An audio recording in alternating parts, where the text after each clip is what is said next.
In the pre-work for this February 2016 workshop, you looked at website evaluation. If you haven't had a chance to do that, you can go to tinyurl.com/artcanlearns and choose website evaluation, or you can use the link at the bottom of the screen. But the big picture is that when a teacher or a student is looking at a website, they need to think about the big picture, which is the content age appropriate? Is the author credible? Is there a bias or purpose behind the website? And how well is it designed? One of the websites that I asked you to look at is All About Explorers. And if we begin looking at All About Explorers from those four lenses, you can take a look with the students at why this may or may not be a valuable website.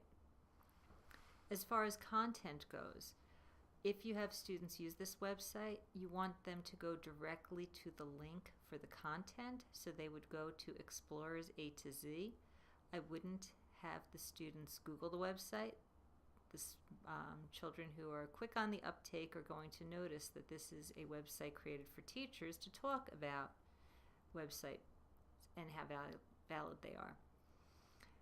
When they go look at the content, they should start seeing that there is something a little strange with it. For example, it talks about Balboa, and as a young boy he had two dreams: to be a famous explorer and to be an Olympic fencing champion. His Olympic dream never materialized, but his ability with the sword was to serve him well in battles throughout his career.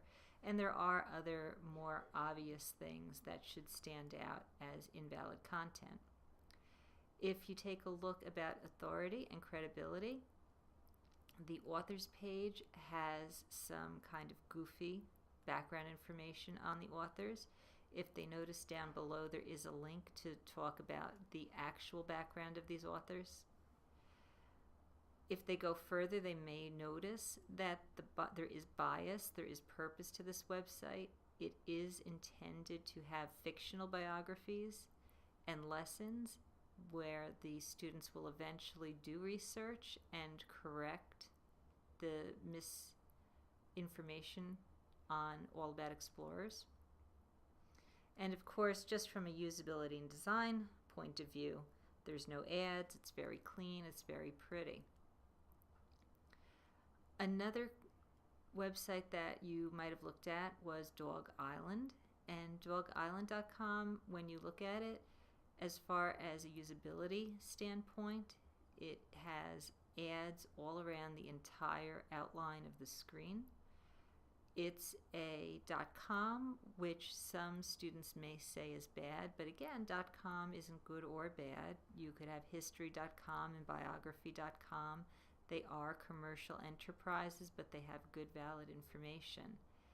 The red arrow is pointing to the menu strip for the website. A lot of students miss that menu strip, and it's within reading those menu items that you might begin to realize there's something amiss in that Dog Island website.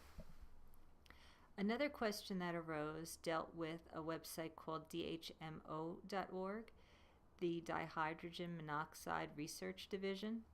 It talks all about the reasons why DHMO is so bad. People get sick when they have too much. People could actually die. And what you come to realize is it's really H2O. It's all about water. One of the tech integrators had questioned who was Tom May.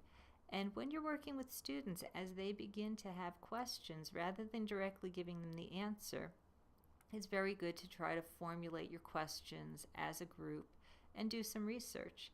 So she found out that Tom May was the author by using who.is, which is a website we had looked at when we were talking about searching on the internet in general. And Tom May is the person who pays for and maintains the website.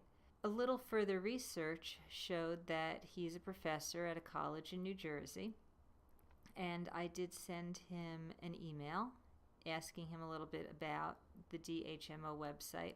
But that's the kind of thing you could do as a class. Craft an email and send it from a teacher account and see what kind of answer you get. You will be surprised that often you'll get a response. Finally, they're not ready right now, but I'm beginning to work on some unit plans. One of the lessons I did when I was teaching was for the 6th grade about website evaluation. In the process of creating a unit plan in Rubicon Atlas, it will include downloadable items and website links. So when that's ready, I'll let you all know.